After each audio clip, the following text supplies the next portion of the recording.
సింహరాశి వారు ఆదివారం అష్టమి తిథీంద్ర ఎలాంటి విధానాలు పాటించాలో ఈ వీడియోలో సవివరంగా సంపూర్ణంగా తెలుసుకుందాం.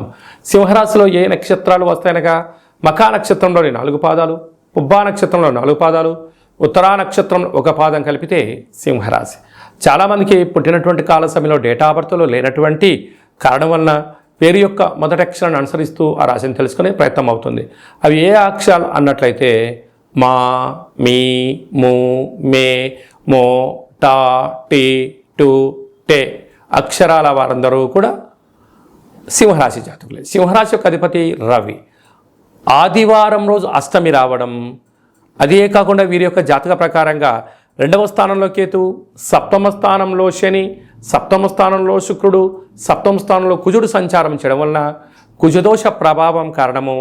ఒకవైపు ఈ రాశాధిపతి రవి 8వ స్థానంలో ఉండడము, అక్కడే బుధుడు ఉండడము, అక్కడే రాహు ఉండడం వలన అనేక రకాలమైనటువంటి దూర వాయు జల ప్రయాణాలలో, వృత్తులలో, ఉద్యోగాల్లో, వ్యాపారంలో అనేక రకాల ప్రమాదాలు పొంచి ఉన్నాయి.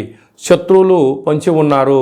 ఇలాంటి కాల సమయంలో చెక్కులపైన సంతకం పెట్టి ఇవ్వడం కానీ, బినామీగా వ్యవహరించడం కానీ, సలహాలు ఇవ్వడం కానీ, సూచనలు ఇవ్వడం కానీ, మీ జన్మ నక్షత్రం రోజున అష్టమి పూర్ణిమ తిథి యందున మీరు మౌనంగా ఉండడం వలన దూరావాయు జల ప్రయాణాలు ఆటంకాలు తొలగిపోయి మీరు అనుకుంటున్న అన్నిట విజయం సాధించడానికి అవకాశం ఉంటుంది. కనుక తెల్ల జిల్లేడు వృక్షం దగ్గర దీపము, రురు కాళభైరవ స్మారక స్మరణ, కాళభైరవ హోమాన్ని చేయించుకోవడం వలన సకల అష్ట కష్టాలు తొలగిపోయి అష్ట ఐశ్వర్యాలకు స్వాగతం పలకడానికి అనేక రకాల అవకాశాలు ఉంటాయి.